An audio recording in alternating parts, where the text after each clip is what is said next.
it's hard enough to do it once to win MVP, and it's really hard to do it twice, especially when you're injured and you had a different defense to a degree.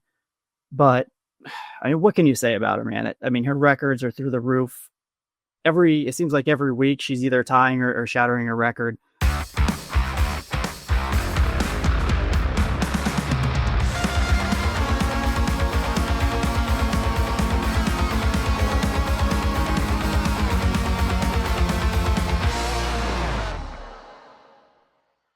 What is going on, everybody? Welcome back to a brand new episode of Currently here on No Other Pod on KCSN. I'm Daniel Kooser here with Chris Wright. Chris, how you doing, my man? Good, man. The NWSL championship was fun to watch, kind of wild, but it always hurts when you feel like you should be there. You always have like, this is us. You see a lot of current fans traveling out. You see all the festivities, the awards, just everything going on, and it's just like, man, we should have been there, but it was still a good game to watch. Yeah, man, heavy teal man presence at the awards. I saw that. I thought that was pretty wild. Good for him. Yeah, man, a lot of stuff was announced. Obviously, national team call-ups have happened. NWSL awards happened. The NWSL final happened. There's a new champion. So we're gonna break it all down, man. But it's over. Season's over, man. Season's in the books. Feels weird, but it's time to move forward now. You get to be champion for like 2 months, and then it's time to go. Yeah, and I mean, the off season is going to start here very shortly. I'm sure we're going to have a ton of news coming out. There'll be a lot of happiness and a lot of heartbreak, I'm sure, with some of the players coming and going. So it's going to be fluid, man. But I'm excited for it. Yeah, man, I am too. Also, there was a little bit of a skills competition down in San Jose. You see any footage coming out from that? Like Lowe was on a boat, dude. I saw her kicking balls on a boat, the ocean, or something like that. Yes. Looks like they had a good time, and that the skills challenge or whatever. That's going to be, what do we say? It's going to be aired this Friday. Saturday, sure. Something like that. Yeah, that's a good question. I'm not sure. Okay, well, we'll find that. Google it, people. Just Google it. I'm trying to give our producer Nick something to do, right? Yeah. What are we doing? I'm not your news source. You're here to listen to me make fun of Chris mainly. That's fine, dude. Okay, quick. So I'm gonna tell this for people. So we're playing Call of Duty this weekend. Me and Chris. Haven't played in a long time. A lot of fun. I died a lot. Had to be revived a lot by Chris, but that's okay. I don't know how to take cover. It is what it is. But we were supposed to jump in this plane, and somehow I jumped on top of the plane, and I was like, okay, I'm not going to get down because I think I'll fall to my death. And I end up getting shot up there, and now I need revive. And I'm like, I'm on the plane. Come revive me. And you're like, I can't. And the plane just takes off, and I'm dying. I'm just freaking dying, bro. And I see you coming after me. You're not going to catch this plane. You better just stop running right now. Well, I used my long jump, which is timed on your character. So I used it just randomly, not knowing I would need it, in a brief moment. You're dying. I'm watching your meter go down, your health go down. I can't even jump on the airplane. Plane was gone, bro. I watch you go, and then I watch you die. Yep. Died on top of a plane. And that's called filling time that we just did, while Nick found that the skills challenge airs this Saturday at 12:30. Teamwork, baby, makes the dream work. That's good stuff. Dude, some knickknacks of things that we missed. Okay, we talked about Lorena and Bia getting called up to the Brazilian national team, and then of course the USA team gets announced a couple of days later, I think it was. Right. And you're going to have Claire Hutton and Izzy Rodriguez in the group, man. That's pretty awesome. Glad Izzy's getting another shot. Exactly. I think she's, the best defender in the NWSL. Apparently the league doesn't agree, but that's neither here nor there. Happy she gets another chance, man. Her first game ever, she scored a goal, right? Like, it's pretty rare company. One of my favorite players to watch, absolute workhorse. And I hope she gets more chances in the future. And Hutton's a mainstay. We're just, every time you have a call up, just be ready to see her name out there. This It's is gonna Claire happen. Hutton's. This is Claire Hutton's league, man. Everyone else is just playing in it. That's what it World. is. Yep, exactly. And I'm thinking, okay, well, where's Allie Sentner? Well, Allie Sentner got called into the U.S. under-23 women's national team. So, do they have some kind of competition coming up where they're trying to put together a roster or something? That I am not sure, but I'm still surprised she's 23. Like in my head, she's been around, a good amount of years for a young player. I mean, that's No, she's super young, dude. Like she was just a rookie not long ago. right. I mean, 23. That's pretty wild. I thought she was about 24, 25, but any chance to get her, with the national team, more experience in front of the coaches, it's always a good thing. I don't know. When I saw this, I was like, okay, is there like a tournament coming up or something? Because these are just a couple of friendlies that they're playing. But she's got to go overseas. Allie does, so That's cool. that'll be fun. Women's team games, though, the senior team. This will be, oh my God, dude. These are just friendlies as well, aren't they? Yep. Why am I having trouble finding? Okay. We're going to be facing the Women's Euro semifinalist, Italy, twice. Okay. Both contests will kick off at 6. You got Friday, November 28th in Orlando on HBO Max. That's kind of fun. And second game's in Fort Lauderdale, December 1st. So there you have it. 2 games against Italy. Little home and home situation, I guess. It's always nice when you get a CONCACAF team, somebody from Europe is always a lot of fun. Oh, 100%, man. People watch those teams like pretty heavily. They're very, very popular. So congratulations to all those ladies. I will be, watching. I'll be watching 100%. Yeah. Those are favorable times to watch. And then we get into the awards, bro. These awards were on in the middle of the day at like 4:00 on a weekday. It was weird. I don't know. What or was it 3:30 or something? I don't know. Yeah, it was 4:30. I think it was 4:30. Yeah, as soon as I got off, I turned it on and I was very upset.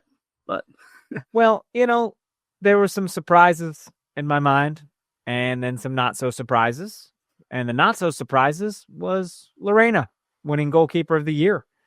I kind of figured, like the shutout streak was just insane. She was a brick wall back there. Very happy she's on our team. And then the other non-surprise, Tim VP, back-to-back, baby. Temwa Chawinga, back-to-back MVPs. Put that on a magnet. I need it on my fridge. I'm sure there'll be one in the merch store there. I mean, has there been an easier MVP conversation over the last 2 years than Temwa? Not really. I mean, you could have made a conversation for Esther Gonzalez because she really helped them win games. But I don't know, man. Despite Temwa's injuries this year, like she was sidelined for a little bit, and then still won the Golden Boot and still won MVP. And man, everyone loves a three-peat, and I need her to come back and do it all again next year. Like that would be humongous. Oh, I'm sure she wants to tie the record that Sam Kerr had. It was a much smaller league then, but I mean, it's hard enough to do it once to win MVP, and it's really hard to do it twice, especially when you're injured and you had a different defense to a degree. But I mean, what can you say about her, man? I mean, her records are through the roof. It seems like every week she's either tying or shattering a record. Such a humble person. I don't know if you watched her speech, but she just gave credit to the team. Just always giving credit to the team. We'll never accept it, solely for herself. And a lot of times when you pay a player, right, you give them a new contract, a lot of times their play just kind of decreases because they're on a contract year prior. I mean, she did not skip a beat, and she's a better all around player this year than what she was last year. So super happy for her. Yeah, I love that she's not. It's not lost on her that she might not be as good without good teammates around her. Yeah. Like that's obvious, dude. Soccer's not really a sport where one person can just take it to the house. Like you need quality around you, and it shows, man. We got it.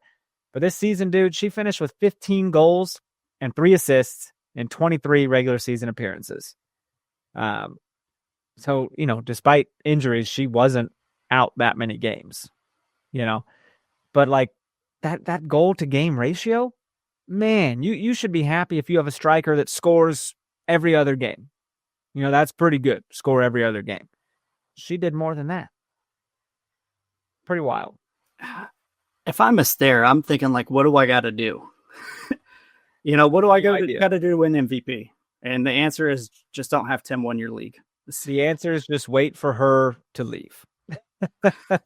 It is what it is, man. You kind of got to bide your time sometime because Tim was on another level. I mean, she had a record-breaking debut season last year, and now this. I don't know, dude. I'm just. I don't feel bad about getting her jersey at all. I put her name on the back of a jersey. I'm like, that's the choice, 100%.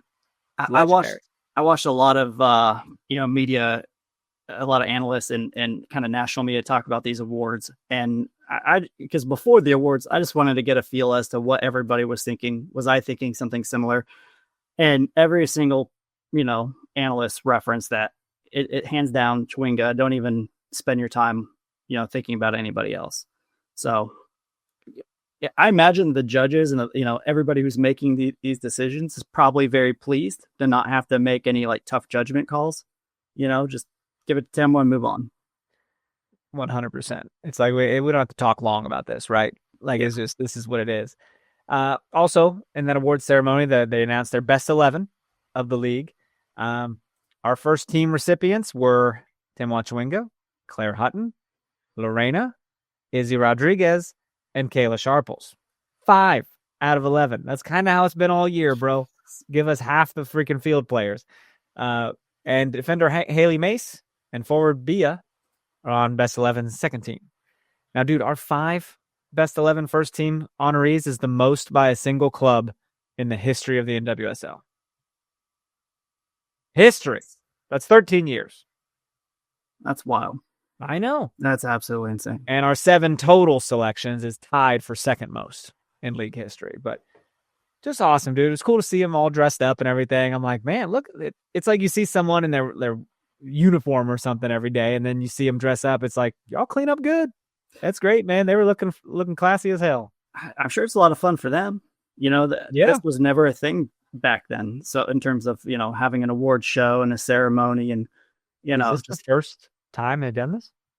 It's not the first time they've had awards, but I don't remember an award ceremony this classy, this nice. So interesting. Yeah, it's really cool. Happy for the league.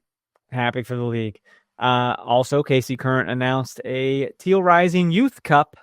Going to be a little youth competition that's going to take place amidst that College Cup, right? In December? Yep. You going to get out there to the College Cup at all? I want to. I might be able to for the final. It might depend on, if I got something going on that I can't miss. Or is that on a Monday? The final's on a Monday? Yeah.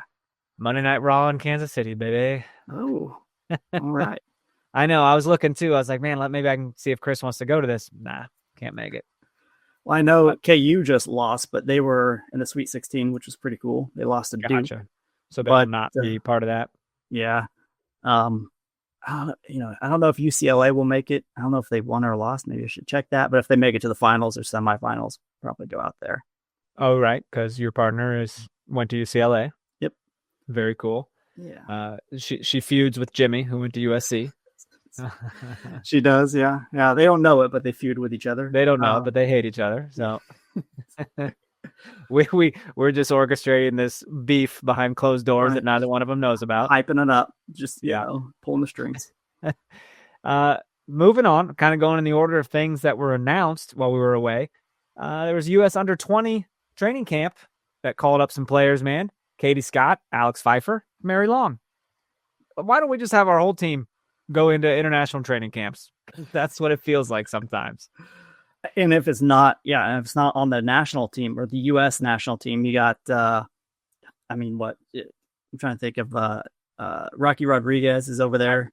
I'm not even done. I was just going to say Rocky got called up to Costa Rica. Nichelle Prince got called into Canada. God, it just never ends, man. It's pretty wild. Pretty wild indeed. But good for Rocky though. What was that? Oh. UCLA lost in PKs. Okay, Nick just kind of broke my heart a little bit, but UCLA lost in PKs, and also another fact by Nick: KU has never advanced past the Sweet 16. Oh, So, well, damn, horrible. Hate to hear it, but dude, last little bit of news here. KC Current opened a store on the Country Club Plaza. I think it opened today, November 25th. Is that does that sound right to you? It does. Nope. Wednesday, November 26th. So today, if you're listening to this, so that's cool, man. It's cool to have a little shop away from the stadium. I think that's awesome. Yeah, especially if you don't want to drive out north. You don't have to worry about it. Just Parking and stuff. I mean, this would be great. I mean, obviously, this coincides. I think the team store at the stadium will be closing, a temporary closure after the Women's College Cup on the 5th and 8th of December. So, and then the store will reopen next season. More foot traffic. You know what I mean? It's 100%. Dude, you're gonna have people walking the plaza down there and be like, "Hey, let's pop into this KC Current store. See about we should buy something." Easy. Holiday shopping, man. People are up there browsing around. Makes perfect sense. Do you love holiday shopping? Do you love it? I love deals. You know me. I love a deal. I love a deal. Yeah, man. And they got Black Friday deals earlier and earlier all the time. They're like, don't wait till Friday. Here's the price it's going to be on Friday. You could pay that now. And I'm like, okay, like, absolutely. Why am I waiting? I want Black Friday's done. It is. I want the best deal, though. I want like the doorbuster, the top notch deal. Okay. The one that you have to wait in line for at like 4 a.m. I mean, I wouldn't. Those are crazy. Those are crazy. Crazy people. When I was younger, probably. Now I'm more likely to wait in line for like a kitchenware set than I was, like a video game or something back in the day. I've never waited in line for something like that, man. I waited with a friend for like the midnight release of Harry Potter, one of those books one time. And then I think I don't think I've waited in line for a game system, but like the next day, I think I found, you and I went to go find Xboxes, right? Yeah. Didn't we find them? We both got them that day. I'm not sure if I did. I think you had yours before me. Did I? But you got it fairly soon. Yeah. We just went to Walmart just one random evening, and there's 3 of them. Yeah. Which is pretty cool. Was yours in Lawrence, or did you have to go to KC? It was in Lawrence. Yep. Oh, okay. It's like a few minutes away, but I did wait in line back in the day for, I think, Grand Theft Auto San Andreas. Oh, way boy. back in the day. And then I think Halo. I waited in line for one of the Halos and probably a few Call of Duties back in the day. Interesting. Yeah. Not anymore, man. I'm lucky if I make it past the 9 o'clock movie. I remember I messaged you. I'm like, hey, you want to hop on, tonight, or like, are you available at like 10 or something like that? And you're like, it's bedtime, man. It's bedtime territory. Tech week's crushing me, bro. I'm very tired, trying not to get sick. It's a horrible time right now. Almost done, though. Sounds like a lot of work. It is a lot of work, but hey, let's take our one quick break real fast, and we'll be right back. Missouri, big news. It's almost your turn to get in the game because DraftKings Sportsbook is coming to the Show Me State on December 1st. Soon you'll get fast payouts when you win, a safe and secure app that's easy to use, and promos that keep the action going all season long. No wonder it's America's top-rated sportsbook app. The countdown is on. New customers can sign up right now and score $300 in bonus bets on launch day. Download the DraftKings Sportsbook app and use code KCSN. New Missouri customers sign up today and score $300 in bonus bets once we're live. That's code KCSN. The crown is yours. In partnership with DraftKings Sportsbook. Gambling problem? Call 1-800-GAMBLER. 21 plus, physically present in Missouri. Eligibility and restrictions apply, subject to regulatory licensing requirements. Bonus bets are not withdrawable and expire 7 days after issuance. For additional terms and responsible gaming resources, see sportsbook.draftkings.com/promos. I'm Brett Goodwin, one of the owners of The Learning Tree. The Learning Tree is a neighborhood toy store in Prairie Village, Kansas. This has been here in this location since 2000s, and my husband Alan and I purchased the store in 2023. Alan and I grew up in families where we've always wanted to have a business together. Alan grew up, for instance, his parents had a jewelry store. I worked in a local toy store here in Prairie Village when I was growing up. When this opportunity happened in 2023, we knew right away we wanted to contact them and pursue the store. We wouldn't have been able to get the store without the team at Emprise Bank. From the day we contacted them, they knew what we needed to do, which was very helpful. I would absolutely recommend the team at Emprise Bank to anyone looking to secure a business. We worked with Emprise from day one. They were extremely helpful. They were always great resources. We talk to them frequently. They know the area. They're very friendly. We know who we're going to talk with, and they know what we need to do. We hope we'll see you at the Learning Tree. Welcome back, everybody. My autistic ADHD brain got away from me, and I was in the middle of talking about NWSL awards, and then we just went somewhere else. So, dude, other things happen, man, and I think you're a little disappointed with some of these. I mean, how do we feel about that Defender of the Year announcement? Oh, I'm irritated. I'm very irritated.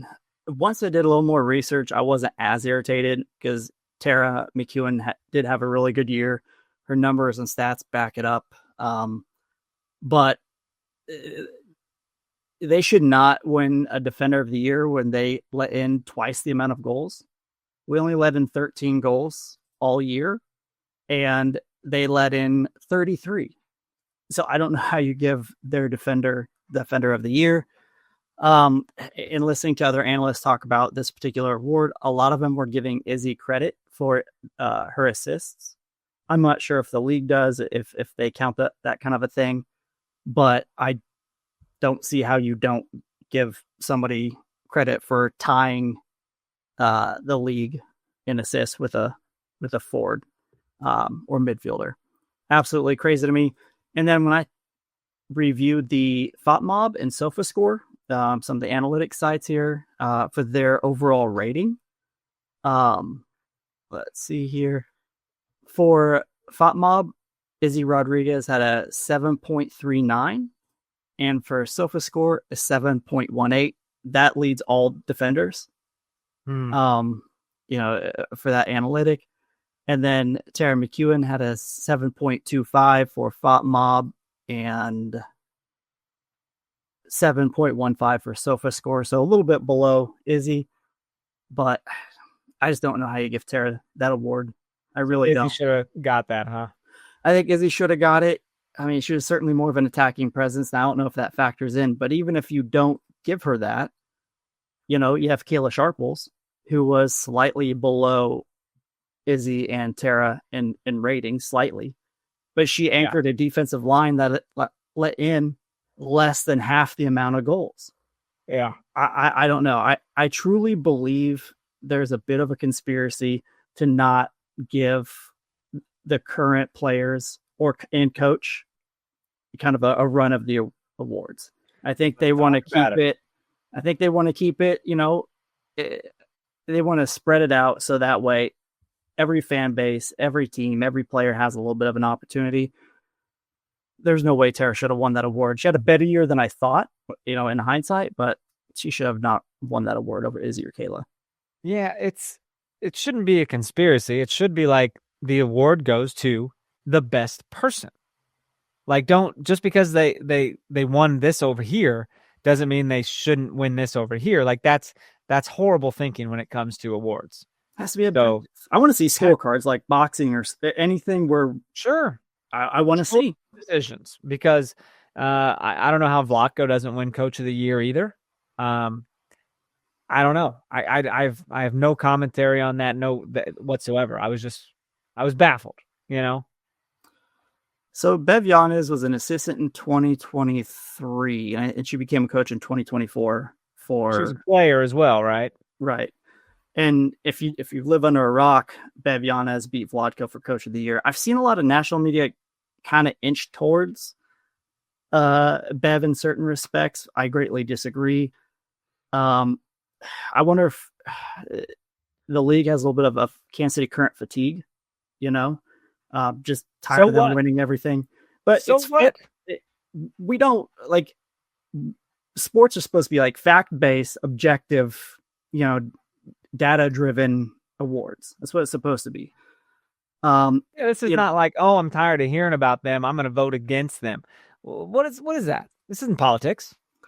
No. So look, racing last year in 2024, right? There's 14 teams in the league. They finished ninth, barely outside the playoffs, with 1.08 points per game. Right? The current they finished fourth with 2.12 last year.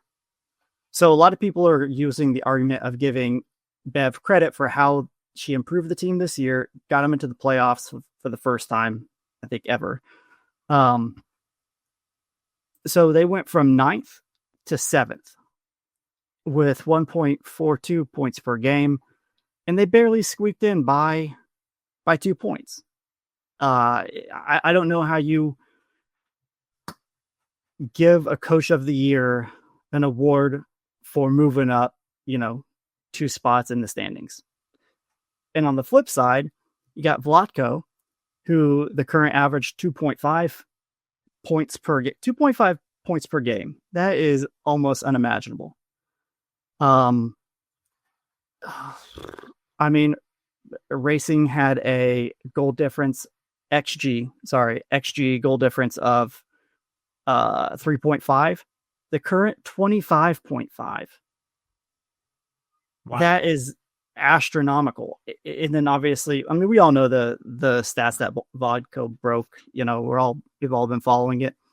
Almost every single statistic you could imagine for this team, he shattered. For this league, he shattered. How do you not give him that award? I truly don't know. No, it's very surprising, and he won't get it next year because he's not a coach. So that's upsetting.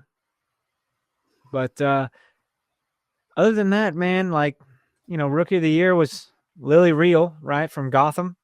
Yep, I'd say so. Been hearing her name all year, man.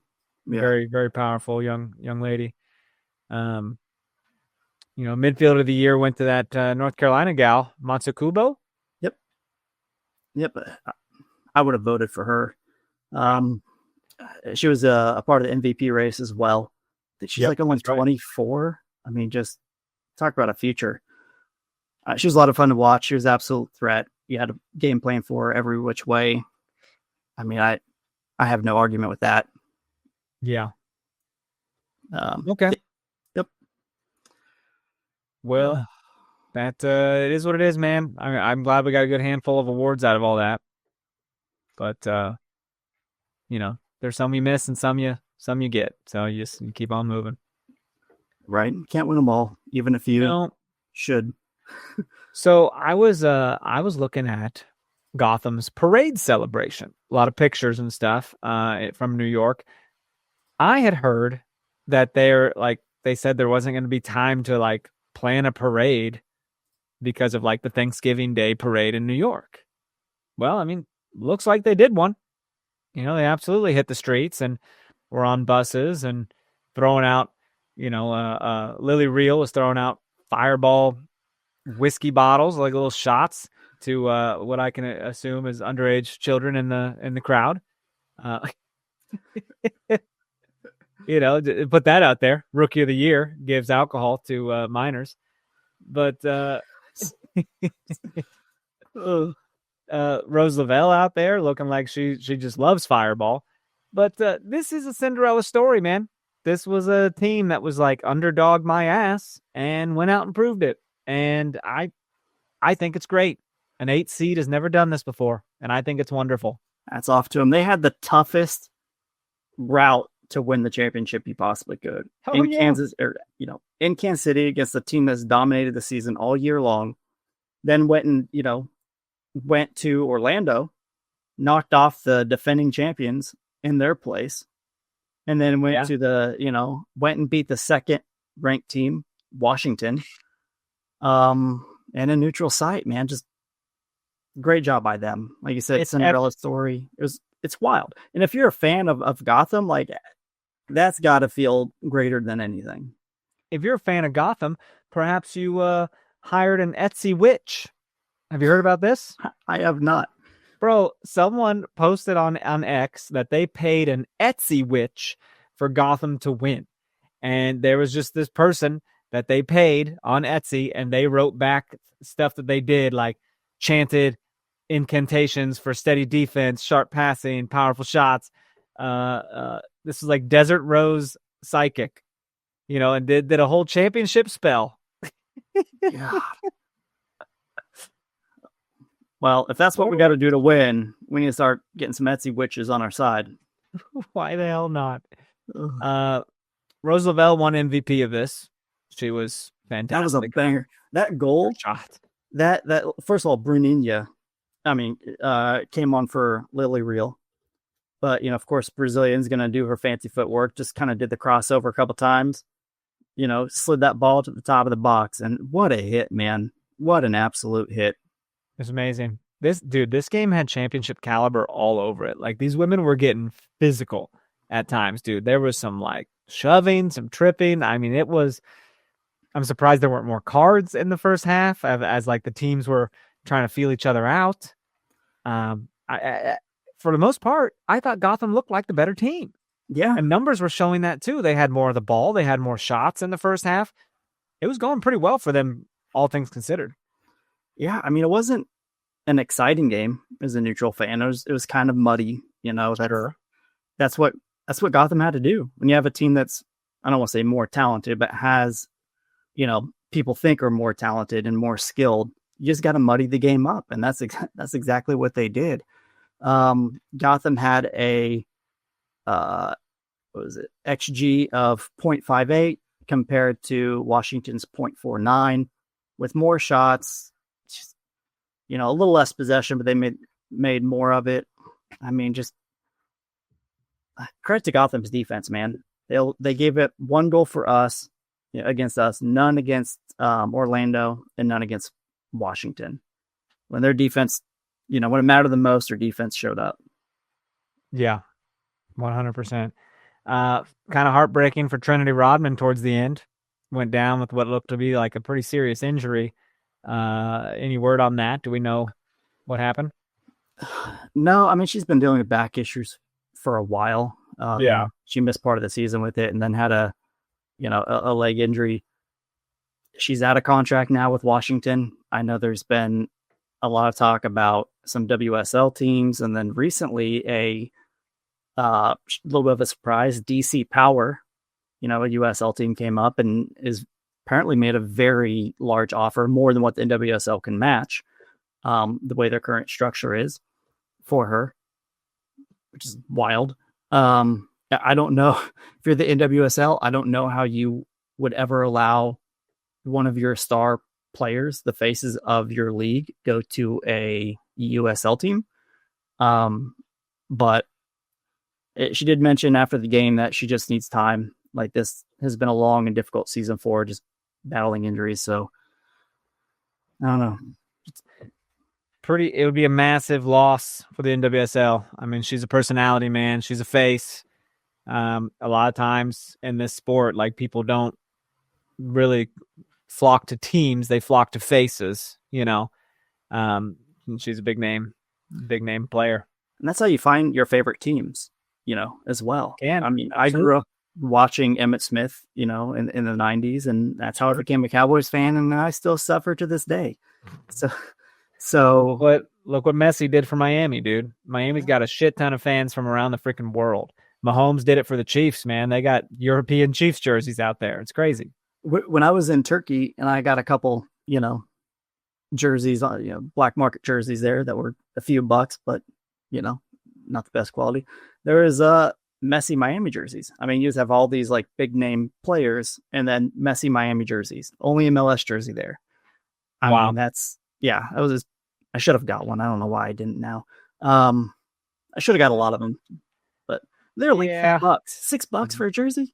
Yeah, that ain't bad. They were fake as hell, right? Yeah, absolutely. They're very thin. If you wash them twice, they're probably going to disintegrate, but it's still really cool. And you bring a lot of international attention to our league. And like I said, that's how that's how young fans find their favorite teams, whether they live Yeah. in that city or area or not. And it'd be tough to let her go. Let me ask you this: speaking of letting someone go, you think we've seen the last of Bia on our team? My gut says yes. Yeah. Hopefully I'm wrong.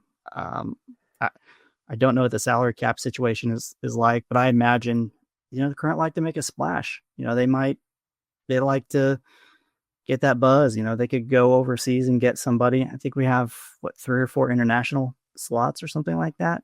Yeah. I don't know. I think they move on, whether it's their call or hers. I just don't see her back, but I hope I'm wrong. I hope you're wrong too. Well, in the weeks to come, we'll see a lot of different, a lot of news updates and everything. So, in the meantime, we got freaking USA games to worry about, man. This, this Friday they play.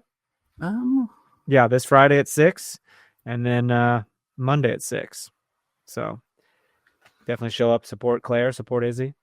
Yeah, and then one last thing that at least we get to, something solid for us to look forward to. The 2026 NWSL Challenge Cup kicks off as the first game of the season. It's, it counts as a game and a cup at the same time.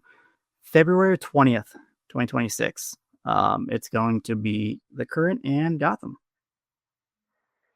Sure is, and a little rematch of someone who knocked you out of the playoffs to go on to win the whole thing. So a little revenge on our lips there. February 20th, that's a Friday. Okay. Nothing like a February 20th game in either New York or Kansas. We don't know where it'll be.